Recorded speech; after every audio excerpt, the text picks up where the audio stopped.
சங்கீதத்தை ஆதாரமாக எடுத்து நாம் வாசிப்போம். சங்கீதம் 5ஆம் சங்கீதம். கர்த்தாவே, என் வார்த்தைகளுக்கு செவி கொடும், என் தியானத்தை கவனியும். நான் உம்மிடத்தில் விண்ணப்பம் பண்ணுவேன். என் ராஜாவே, என் தேவனே, என் வேண்டுதலின் சத்தத்தை கேட்டருளும். கர்த்தாவே, காலையிலே என் சத்தத்தை கேட்டருள்வீர். காலையிலே உமக்கு நேரே வந்து ஆயத்தமாகி காத்திருப்பேன். நீர் துன்மார்க்கத்தில் பிரியப்படுகிற தேவன் அல்ல. தீமை உம்மிடத்தில் சேர்வதில்லை. வீம்புக்காரர் உம்முடைய கண்களுக்கு முன்பாக நிலைநிற்க மாட்டார்கள். அக்கிரமக்காரர் யாவரையும் வெறுக்கிறீர். பொய் பேசுகிறவர்களை அழிப்பீர். இரத்த பிரியனையும் சூதுள்ள மனுஷனையும் கர்த்தர் அருவருக்கிறார். நானோ உமது மிகுந்த கிருபையினாலே உமது ஆலயத்திற்குள் பிரவேசித்து உமது பரிசுத்த சந்நிதிக்கு நேரே பயபக்தியுடன் பணிந்து கொள்ளுவேன். கர்த்தாவே, என் சத்துருக்களின் நிமித்தம் என்னை உம்முடைய நீதியிலே நடத்தி எனக்கு முன்பாக உம்முடைய வழியை செவ்வைப்படுத்தும். அவர்கள் வாயில் உண்மை இல்லை. அவர்கள் உள்ளம் கேடுபாடு உள்ளது. அவர்கள் தொண்டை திறக்கப்பட்ட பிரேத குழி. தங்கள் நாவினால் இச்சகம் பேசுகிறார்கள். தேவனே, அவர்களை குற்றவாளிகளாக தீரும். அவர்கள் தங்கள் ஆலோசனைகளாலேயே விழும்படி செய்யும். அவர்கள் துரோகங்களினுடைய திரட்சியின் நிமித்தம் அவர்களை தள்ளிவிடும். உமக்கு விரோதமாய் கலகம் பண்ணினார்களே. உம்மை நம்புகிறவர்கள் யாவரும் சந்தோஷித்து எந்நாளும் கெம்பீரிப்பார்களாக. நீர் அவர்களை காப்பாற்றுவீர். உம்முடைய நாமத்தை நேசிக்கிறவர்கள் உம்மில் களி கூறுவார்களாக. கர்த்தாவே, நீர் நீதிமானை ஆசீர்வதித்து காருண்யம் என்னும் கேடகத்தினால் அவனை சூழ்ந்து கொள்ளுவீர் என்பவைகளே. நம்முடைய தியானத்திற்காக 1ஆம் வசனத்தை வாசியுங்கள். சங்கீதம் 5:1. கர்த்தாவே, என் வார்த்தைகளுக்கு செவி கொடும், என் தியானத்தை கவனியும். என் தியானத்தை கவனியும். கவனிக்கின்ற கர்த்தர் என்ற பொருளிலே நாம் இன்றைக்கு தியானிக்க இருக்கிறோம். கவனித்தல், இந்த வார்த்தையை நாம் அடிக்கடி பயன்படுத்துவது உண்டு. கவனி. கிளாஸில் பிள்ளைகளிடத்திலே ஆசிரியர்கள் சொல்வார்கள், கவனி. பிள்ளைகளிடத்திலே பெற்றோர்கள் சொல்வார்கள், முதல்ல நீ இங்க கவனி. தமிழ் மொழியிலே தனித்துவமான வார்த்தைகளிலே ஒன்று இந்த கவனித்தல். வேறு மொழிகளிலே இல்லாத வார்த்தைகள் என்று சில வார்த்தைகளை சொல்வார்கள். அதுபோல இந்த கவனித்தல் என்கிற வார்த்தை தமிழ் மொழியில் உள்ள தனித்துவமான வார்த்தைகளில் ஒன்று. பார்த்தல், கேட்டல் என்கிற 2 புலன் உறுப்புகளின் செயல்கள் இணைந்து நடப்பதுதான் கவனித்தல் என்று பொருள்படுத்தப்படுகின்றது. பார்த்தல், கேட்டல் ரெண்டும் இணைந்து செயல்பட வேண்டும். கண்களும் செவிகளும் இணைந்து செயல்படுவதுதான் கவனித்தல் என்று சொல்லப்படுகிறது. மனிதனை விட புலியின் பார்வை ரொம்ப கூர்மையானது. புலியின் பார்வை ரொம்ப ரொம்ப கூர்மையானது. ஏன் நான் இதை சொல்லுகிறேன் என்றால், இன்றைக்கு உலக புலிகளின் தினம். புலியின் பார்வை மிக கூர்மையாக இருப்பதற்கு காரணம் அதனுடைய கண்களில் உள்ள டாப்டம் லூசிடம் என்கிற ஒரு பொருள். டாப்டம் லூசிடம். அது மனிதனை விட 6 மடங்கு தெளிவாக புலிகள் பார்ப்பதற்கு உதவி செய்கிறது. ஆனாலும் புலியின் இந்த பார்வையை யாரும் கவனித்தல் என்று சொல்ல மாட்டார்கள். புலி கவனிக்கிறது, உன்னையே கவனிக்கிறது என்று சொல்ல மாட்டார்கள். புலி பார்க்கிறது என்று மட்டும் சொல்வார்கள். கவனித்தல் என்பது ஒரு தடவை பார்க்கும் போதே பார்த்ததையும் கேட்டதையும் மனதில் பதித்து வைத்துக் கொள்வது, இதுதான் கவனித்தல். ஒரு தடவை பார்த்தா போதும், பார்த்தது என்ன கேட்டது என்ன அப்படியே மனதிலே பதிந்து கொள்வது கவனித்தல். கவனிக்கப்படுபவை எளிதாக மறக்கப்படுவதில்லை. மனிதன் தேவையில்லாதவற்றை கவனித்து தேவையில்லாதவற்றை ஞாபகத்திலே வைத்திருப்பான். நாம் பயன்படுத்துகின்ற கேலண்டரிலே ஜூலியஸ் சீசரின் பெயரிலே ஜூலை மாதமும், அவருக்கு பின்னால் ஆட்சிக்கு வந்த அகஸ்துராயன் அகஸ்டஸ் சீசரின் பெயரிலே ஆகஸ்ட் மாதமும் இருக்கின்றன. ஜூலியஸ் சீசரின் ஆட்சி காலம் முடியும் வரை பிப்ரவரி மாதத்திற்கு 30 நாட்கள், பிப்ரவரி மாதத்திற்கு 30 நாட்கள் இருந்தது. ஆகஸ்ட் மாதத்திற்கு 29 நாட்கள் தான் இருந்தது. ஜூலியஸ் சீசரின் ஆட்சிக்கு பிறகு ஆட்சிக்கு வந்த ஜூலியஸ் சீசர் இதை கவனிக்கின்றார். ஜூலியஸ் சீசரின் ஆட்சிக்கு பிறகு ஆட்சிக்கு வந்த அகஸ்டஸ் சீசர் இதை கவனிக்கின்றார். ஜூலை மாதத்திலே 31 நாள் இருக்கிறது. இந்த ஜூலை மாதத்திற்கு பிறகுள்ள மாதத்திற்கு என் பெயரை வைக்க வேண்டும் என்று நான் சொன்னேன், நீங்கள் வைத்து விட்டீர்கள். ஆனால் இதிலே 31 நாட்கள் இல்லையே, 31 நாட்கள் இல்லையே. என் பெயரில் உள்ள இந்த மாதத்திற்கும் 31 நாட்கள் வேண்டும் என்று இந்த அகஸ்டஸ் சீசர் சொன்னார். இதனாலே ஒரு ஆண்டிலே ஒரு மாதம் விட்டு அடுத்த மாதம் 31 நாட்கள் என்று வருவது மாறி இந்த ஜூலை ஆகஸ்ட் என அடுத்தடுத்த மாதங்களிலே இந்த 31 நாட்கள் வருகின்றன. இந்த அகஸ்டஸ் சீசர் இப்படி 2 நாட்களை எடுத்துக்கொண்டதினாலே அன்றைக்கு ரோமானிய கேலண்டரிலே கடைசி மாதமாக இருந்தது பிப்ரவரி. அந்த பிப்ரவரியிலே 2 நாட்கள் குறைந்து விட்டன. மனிதன் பிற மனிதனையும் சூழல்களையும் நான் குறைந்தவனா என்னும் எண்ணத்தில் தான் கவனித்து பார்க்கிறான். பிற மனிதனை கவனிக்கும் போதும் சூழல்களை கவனிக்கும் போதும் நான் என்ன குறைந்தவனா என்று கவனிக்கிறான். ஆனால் கர்த்தரின் கவனித்தல் என்பது குறைவுகளை அகற்றுவதற்கான கவனித்தலாக இருக்கிறது. குறைவுகளை அகற்றுவதற்கான கவனித்தலாக இருக்கிறது. இந்த தாவீது 5ஆம் சங்கீதத்தை எழுதும்போது அதை தான் எழுதுகின்றார். கர்த்தாவே, என் வார்த்தைகளுக்கு செவிகொடும், என் தியானத்தை கவனியும், என் குறைவுகளை எல்லாம் நீர் மாற்றி போடும். அப்படிதானே? என் குறைவுகளை எல்லாம் நீர் மாற்றி போடும். உம்மை நம்புகிறவர்கள் யாவரும் சந்தோஷிக்க வேண்டும், எந்நாளும் கெம்பீரிக்க வேண்டும். அவர்களை நீர் காருண்யம் என்னும் கேடகத்தினாலே சூழ்ந்து கொள்ள வேண்டும். ஆகவே எங்களை எல்லாம் நீர் கவனிக்க வேண்டும், கவனித்து எங்களை நீர் காப்பாற்ற வேண்டும் என்று தாவீது இந்த சங்கீதத்திலே ஜெபமாக எழுதுகின்றார். கர்த்தர் எதையெல்லாம் கவனிக்கிறார்? இந்த மாலை வேளையிலே அதை தான் நாம் தியானிக்க இருக்கிறோம். கர்த்தர் எதையெல்லாம் கவனிக்கிறார்? முதலாவது, நாம் ஜெபிப்பதை கவனிக்கிறார். நாம் ஜெபிப்பதை கவனிக்கிறார். இதற்கு ஆதாரமாக 2 நாளாகமம் 7ஆம் அதிகாரம் 15ஆம் 16ஆம் வசனங்களை வாசியுங்கள். 2 நாளாகமம் 7, 15, 16.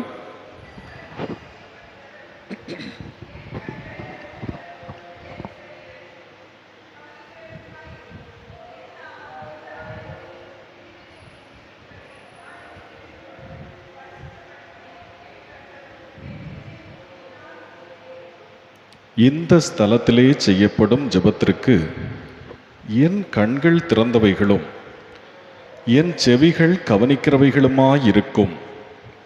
என் நாமம் இந்த ஆலயத்தில் என்றென்றைக்கும் இருக்கும்படி நான் இதை தெரிந்து கொண்டு பரிசுத்தப்படுத்தினேன். என் கண்களும் என் இருதயமும் எந்நாளும் இங்கே இருக்கும். மனிதர்களால் கவனிக்க முடியாததை கர்த்தர் கவனிப்பவர். மனிதரால் கவனிக்க முடியாததை கர்த்தர் கவனிப்பவர். ஜெபம் என்பது என்ன? நம்முடைய உணர்வுகளை ஆண்டவரிடம் சொல்வதுதான் ஜெபம். நம்முடைய உணர்வுகளை ஆண்டவரிடம் சொல்வதுதான் ஜெபம். நம் உணர்வுகளை உணர்வு பூர்வமாக புரிந்து கொள்ளாதவர்களிடத்திலே சொல்லி எந்த பிரயோஜனமும் இல்லை. அப்படித்தானே? நம்முடைய உணர்வுகளை யார் உணர்வு பூர்வமாக புரிந்து கொள்ளுகிறார்களோ, ஆங்கிலத்திலே சிம்பதி எம்பதி என்ற 2 வார்த்தை உண்டு. சிம்பதி என்பது அனுதாபப்படுகிறேன், அவ்வளோதான். எம்பதி என்பது என்ன?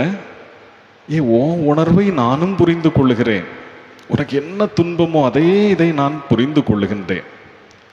கர்த்தர் நம்முடைய உணர்வுகளை உணர்வுபூர்வமாக புரிந்து கொள்ளுபவர். பல சமயம் மனிதர்கள் தங்களை ஆட்சி செய்கின்ற தலைவர்களிடத்திலே போய் தங்கள் உணர்வுகளை புரிந்து கொள்வார்கள் என்று மிகவும் உணர்வு பூர்வமாக பேசுவார்கள். அப்படிதானே? எனக்கு இப்படி கஷ்டம், எனக்கு நடக்க முடியல, எனக்கு ஒரு வேலை இல்லை, எனக்கு இப்படிப்பட்ட கஷ்டம் இருக்கிறது, அழுது கொண்டும் உணர்வோடும் பேசுவார்கள். ஆனால் எத்தனை மனித தலைவர்கள் இதை உணர்வோடு கேட்கிறார்கள் என்று பாருங்கள். நிறைய பேர் கேட்பதே இல்லை. மனுக்களை வாங்கும்போது கூட எப்படிதான் வாங்குவார்கள்? அந்த முகத்தை பார்த்து வாங்க வேண்டும், அந்த முகத்தை பார்த்து வாங்க வேண்டும். ஆனால் எத்தனை தலைவர்கள் அப்படி வாங்குகிறார்கள்? நாமே பல சமயம் பார்த்திருப்போம். இப்படி வாங்கி இப்படி கொடுத்து விடுவார்கள், இப்படி வாங்கி இப்படி கொடுத்துட்டே இருப்பார்கள். ஒரு மெஷின் நிற்பது போல அதை செய்து கொண்டிருப்பார்கள். சில சமயம் சிலர் உரக்க பேசினால், சத்தமாக பேசினால், இதெல்லாம் ஒரு பிரச்சனையா என்று பரியாசம் பண்ணி தவிர்த்து விடுவார்கள். சில சமயம் நமக்கே அறிவுரை கூறி விரட்டி விடுவார்கள்.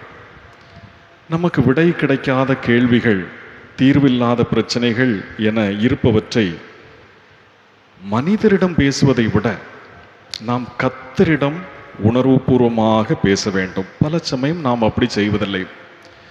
முதல்லையே போய் ஆண்டவரிடத்திலே பேசுவதில்லை. கர்த்தரிடத்திலே உணர்வுபூர்வமாக பேசுவதை விட மனிதரிடத்திலே உணர்வுபூர்வமாக பேசி கர்த்தரிடம் கசப்புணர்வு கொள்வது உண்டு.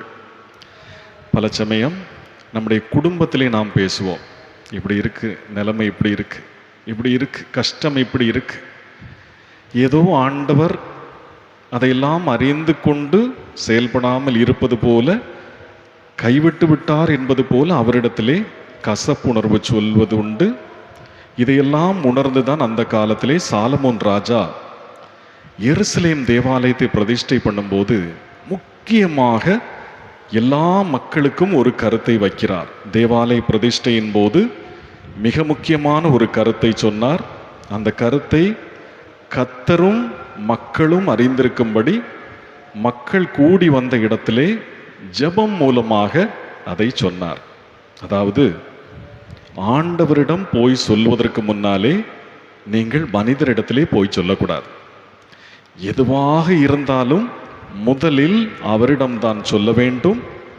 அவற்றை கேட்பதற்கு அவரது செவிகள் கவனிக்கிறவை, கண்கள் திறந்தவை. இதை ஒரு தடவை சொல்லல, 2 தடவை சொல்லுகிறார். முதல்ல ஒரு ப்ரப்போசலாக அதை சொல்லுகிறார்.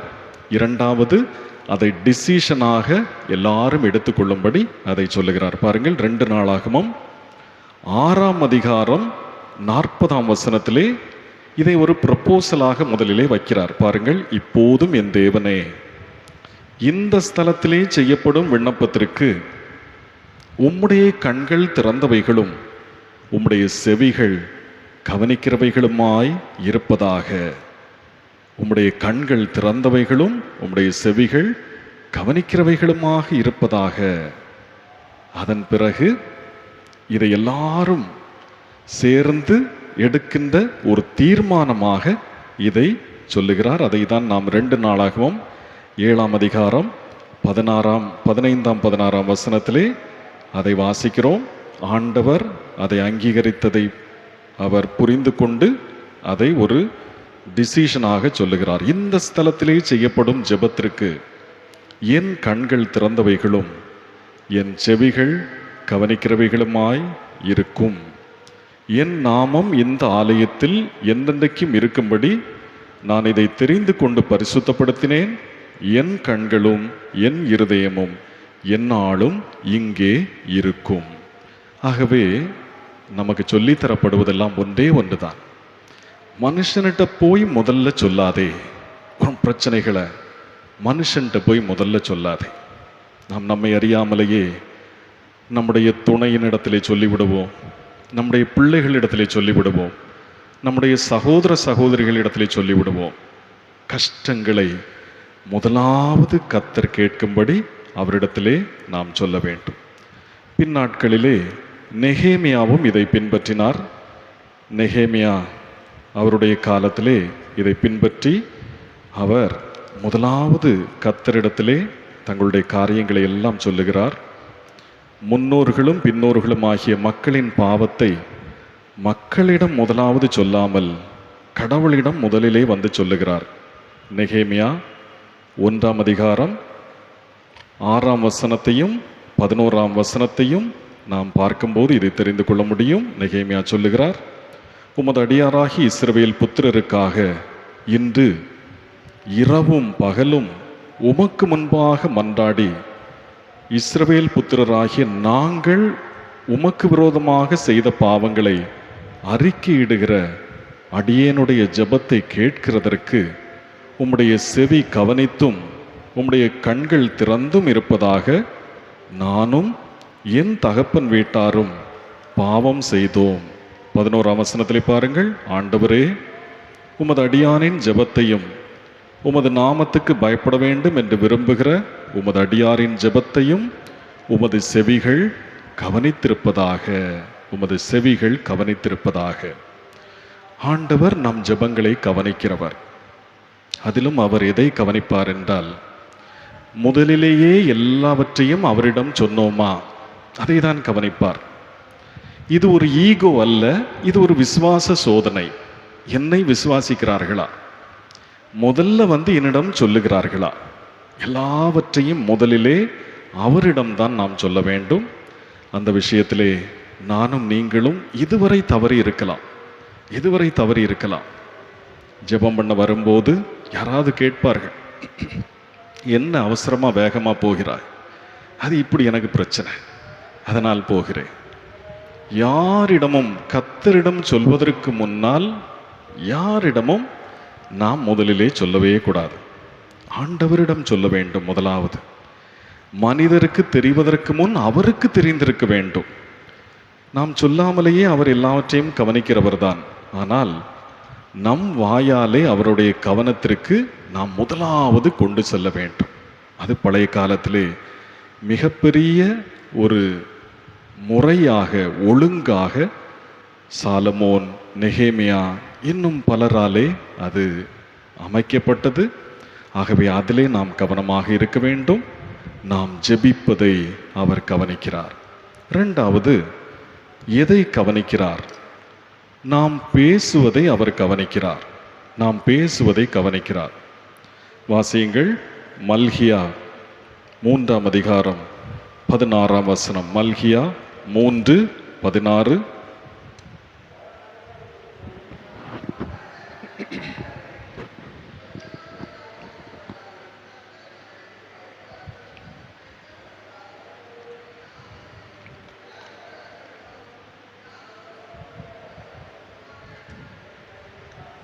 அப்பொழுது கர்த்தருக்கு பயந்தவர்கள் ஒருவரோடு ஒருவர் பேசிக்கொள்வார்கள்.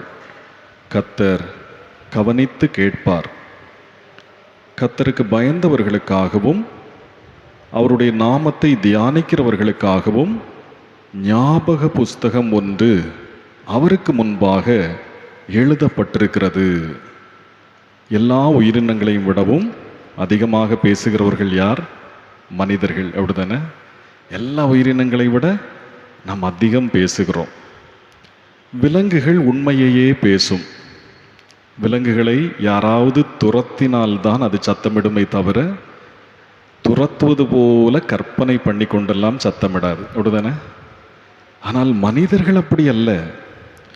நடக்காததையும் நடந்தது போலவும் நடந்து விடுவது போலவும் மனிதர்கள் பேசுவார்கள். ஆகவேதான் மனிதர்களுக்கென்று ஒரு முக்கியமான கட்டளை கொடுக்கப்பட்டது. மனிதர்கள் பேசுவதற்கு கணக்கு ஒப்புவிக்க வேண்டும். இதை வேறு யாரும் சொல்லவில்லை, மனிதர்கள் சொல்லவில்லை, நம்முடைய ஆண்டவர் இயேசு கிறிஸ்து சொன்னார். மத்தேயு 12ஆம் அதிகாரம் 36ஆம் 37ஆம் வசனத்தில் இதை சொல்லுகிறார். மனுஷர் பேசுகின்ற வீணான வார்த்தைகள் எல்லாவற்றுக்கும் கணக்கு கொடுக்க வேண்டும்.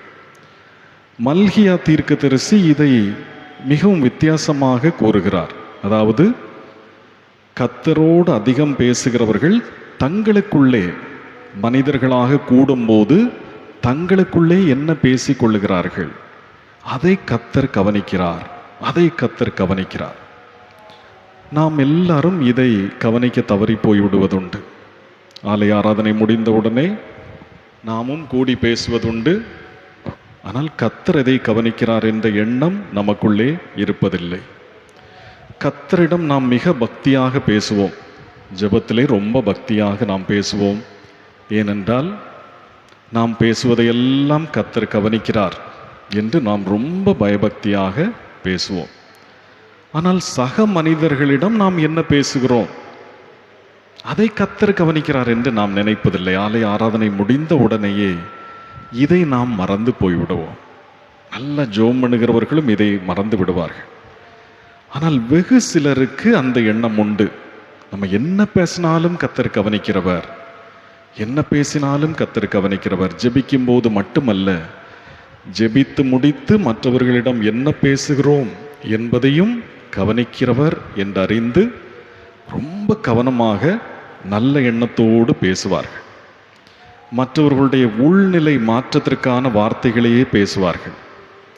இருளை அகற்றுகிற வார்த்தைகளை தான் பேசுவார்கள். திருமறையிலே நற்செய்தியாளர்கள் என்று சிலருக்கு பெயர் கொடுக்கப்பட்டிருந்தது.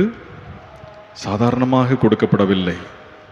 சிலரை அப்போஸ்தலர்களாக, சிலரை போதகர்களாக, சிலரை தீர்க்கதரிசிகளாக, சிலரை சுவிசேஷகர்களாக என்று போடப்பட்டிருக்கும். அந்த சுவிசேஷகர்கள் என்ற வார்த்தைக்கு பொருளே இதுதான்.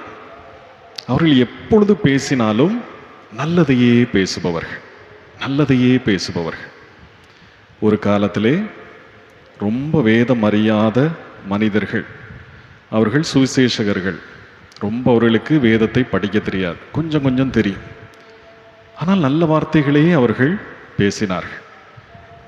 அந்த 7 டீக்கன்ஸ் 7 பேரை தெரிந்தெடுக்கிறார்கள், உதவிக்காரர்கள்.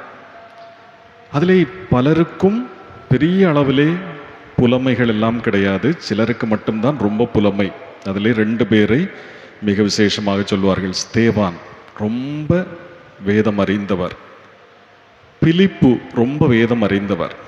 மற்றபடி நிறைய மனிதர்கள், நிக்கோலா என்று ஒருத்தர் இருந்தார், பர்மேனா என்று இருந்தார். எல்லாருக்கும் எல்லாம் தெரிந்தவர்கள் என்று கிடையாது, ஆனால் அவர்கள் நல்லதையே பேசினார்களாம்.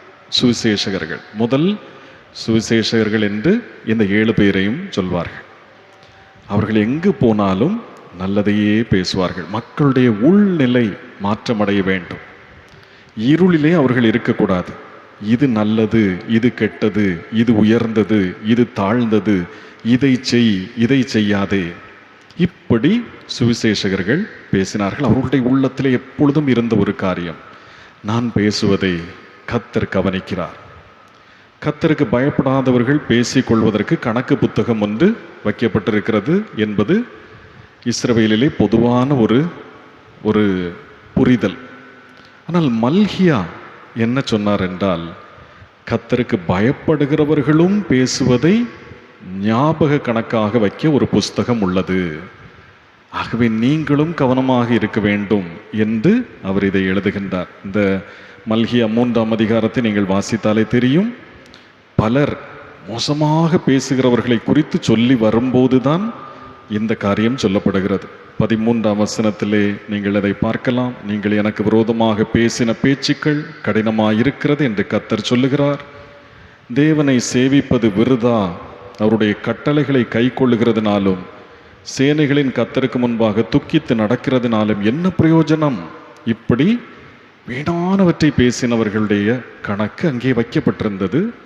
அதோடு மல்கியா சொல்லுகிறார், கர்த்தரை அறிந்தவர்கள், கர்த்தருக்கு பயப்படுகிறவர்கள், நீங்கள் பேசுவதும் கர்த்தரால் கணக்கிலே வைக்கப்படும். ஆகவே இந்த மாலை வேளையிலே கர்த்தர் கவனிக்கிறவர் என்பதிலே நாம் ரொம்ப கவனமாக இருக்க வேண்டும். நம்ம என்ன ஜெபம் பண்றோம், எப்படி ஜெபம் பண்றோம், அதை கவனிக்கின்றவர். என்ன பேசுகிறோம், அதை கவனிக்கின்றவர்.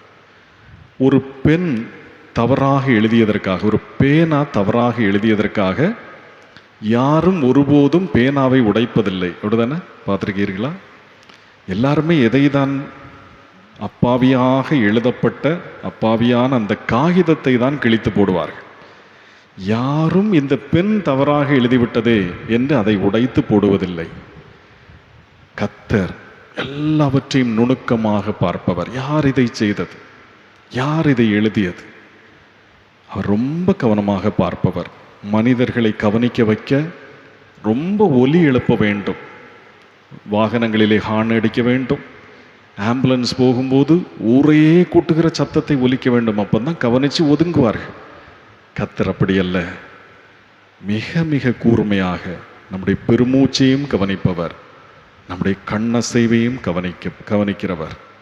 ஆகவே இந்த மாலை வேளையிலே கர்த்தர் கவனிக்கிறவர் என்பதிலே கவனமாக இருக்க வேண்டும். 2 காரியங்களை கர்த்தர் கவனிக்கிறார் என்று நான் சொன்னேன். நம்முடைய ஜெபங்களை கவனிக்கிறார். நேரே அவரிடம் வந்து நாம் ஜெபிக்கிறோமா, அல்லது யாரிடமாவது பேசி வந்து நாம் ஜெபிக்கிறோமா? ரொம்ப கவனிப்பவர், ரொம்ப கவனிப்பவர். 2வது, நாம் மற்றவர்களிடம் என்ன பேசுகிறோம்? கர்த்தரிடத்திலே நாம் ரொம்ப பவியமாக பக்தியாக பேசலாம். அந்த பக்தி மற்ற மனிதர்களிடத்திலும் தொடர வேண்டும். அதையும் கர்த்தர் கவனிக்கிறவர். அந்த உணர்வோடு நம்முடைய பக்தி வாழ்வை நாம் கவனித்துக் கொள்வோம்.